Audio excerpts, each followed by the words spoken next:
တည်ချင်ရင်သွားဖို့စပီးမရှိလို့တခြားသူတွေရဲ့စပီးကိုခိုးစီးခဲ့ရတဲ့အထိဘဝကကြမ်းတမ်းခဲ့တာပါဒါပေမဲ့သူ့မှာထူးခြားတဲ့အားသာချက်တစ်ခုရှိပါတယ်အဲ့ဒါကတော့တိုက်ကွမ်ဒိုပါသူဟာတိုက်ကွမ်ဒိုကပတ်နဲ့ရရှိထားသူဖြစ်ပြီးအဲ့ဒီပညာကိုဘောလုံးကန်တဲ့နေရာမှာပေါင်းဆက်အသုံးပြုခဲ့ပါတယ်လူများစုကကိုကိုဖျားသခင်ဂေါ်လို့တင်စားရင်ဒီကောင်ဟာယူနေပြီလို့ထင်ခံရပါလိမ့်မယ်ဒါပေမဲ့ဆလာဒန်အီဘရာဟင်မိုဗစ်ပြောရင်ဘယ်သူမှမရည်ရဲကြပါဘူးဘာလို့လဲဆိုတော့သူဟာပြောတဲ့အတိုင်းကွင်းထဲမှာလှုပ်ပြနိုင်လို့ပါချင်းကြီးတွေကလူသားတွေရဲ့စီးမင်းကိုဘယ်တော့မှမလိုက်နာဘူးလို့တွေးကြော်ခဲ့တဲ့ဒီကစားသမားရဲ့နောက်ကွယ်မှာဘလူပေးဆက်မှုတွေရှိနေခဲ့တယ်ဒီနေ့ဗီဒီယိုမှာတော့ဆလာဒန်ဆိုတဲ့နာမည်နောက်ကွယ်က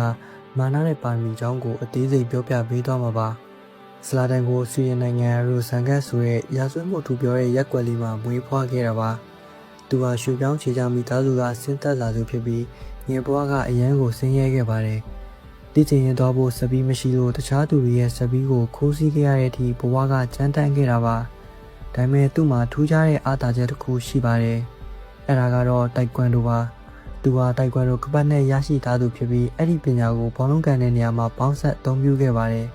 ဒါကြောင့်လေတခြားသူတွေမကန်နိုင်တဲ့အမြင့်တွေခက်ခဲတဲ့အန်ကယ်တွေကနေသူဟာဂိုးတွေရောက်နိုင်ခဲ့တာပါဆလာဒန်ရဲ့ဘဝဟာတနေရာထဲမှာပဲရပ်တန့်မနေပါဘူးသူသွားလေရာမှာအသေးတိုင်းမှာဖလားရအောင်လို့လုပ်ပေးနိုင်ခဲ့ပါတယ်အေဂျက်ကနေစတင်ခဲ့ပြီးဂျူဗန်နက်အင်တာမီလန်ဘာစီလိုနာအေစီမီလန် PSG နဲ့မန်ချက်စတာယူနိုက်တက်အထိအသင်းကြီးတိုင်းမှာသူဟာဘီယံတစ်ပါးလို့စိုးမိုးခဲ့ပါတယ်သူ့ရဲ့စံကြီးကအန်ဟောစရာပါသူကစားခဲ့တဲ့ကလပ်အသင်းတိုင်းမှာအမှတ်ပေးဖလားတွေရယူနိုင်ခဲ့ပါတယ်အထူးသဖြင့်ပြင်သစ်ကလပ် PSG မှာဆိုရင်သူဟာကျွန်တော်ဒီကိုရောက်လာတော့ဘီယံတစ်ပါးလို့ရောက်လာခဲ့တယ်ထွက်သွားတော့ဂန်ဝင်တယောက်အနေနဲ့ထွက်သွားမယ်ဆိုပြီးတော့ပြောခဲ့တဲ့အတိုင်းလည်းပဲဂရီတီခဲ့တဲ့လူသားတစ်ယောက်ပါအသက်35နှစ်အရွယ်မန်ချက်စတာယူနိုက်တက်မှာကစားနေတော့ရရှိခဲ့တဲ့ဒူးတန်ယာကသူ့ရဲ့ကစားသမားဘဝကိုအဆုံးသတ်သွားစီလိမ့်မယ်လို့လူတိုင်းကထင်ခဲ့ကြပါတယ်ဒါပေမဲ့ဆလာဒန်ကတော့ချင်းလေးတွေဟာလူသားတွေကိုပြန်ကောင်းလာတာမဟုတ်ဘူးဆိုပြီး9လအတွင်းမှာကွင်းထဲကိုပြန်ရောက်လာခဲ့ပါတယ်အဲဒီနောက်အမေရိကန်မှာသွားကစားခဲ့ပြီးအသက်38နှစ်မှာ AC မီလန်ကိုပြန်လာခဲ့ပါတယ်အဖိုးကြီးလို့ဝေဖန်ခဲ့ကြသူတွေကိုအသက်40မှာ AC မီလန်ကိုအမှတ်ပေးဖလားရရှိအောင်ဦးဆောင်ပေးပြီးပါစက်ပိတ်သွားစေခဲ့ပါတယ်ဒါဆလာဒန်ရဲ့မလျှော့တော့ဇွဲစိတ်တက်ပါပဲဆလာဒန်အီဘရာဟင်မိုဗစ်ဆိုတာဘောလုံးသမားတယောက်တည်းပိုပါတယ်သူဟာကိုယ့်ကိုယ်ယုံကြည်မှုစက်ကွန်ဖီဒန့်ရဲ့ပြရုပ်တစ်ခုပါပဲ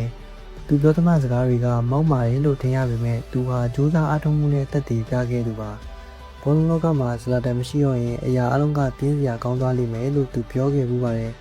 မိတ်ဆွေတို့ရောဆလာဒန်ရဲ့ဘယ်လိုမျိုးစရိုက်ကိုကြိုက်ဆုံးလဲသူ့ရဲ့မောက်မာတဲ့စကားလုံးတွေလားဒါမှမဟုတ်သူ့ရဲ့မယုံနိုင်စရာတွင်းကိုတွေလားကွန်မန့်မှာဝင်ရောက်ဆွေးနွေးပေးခဲ့ကြပါအောင်ဗျဘလိုမျိုးစိတ်ဝင်စားစရာအားစားခြင်းအကြောင်းအရာတွေကိုတင်ဆက်ပေးတော့မှာမို့တော်ရဲ့ page လေးကို like and follow လုပ်ထားဖို့မမေ့ကြနဲ့ဘူးเนาะ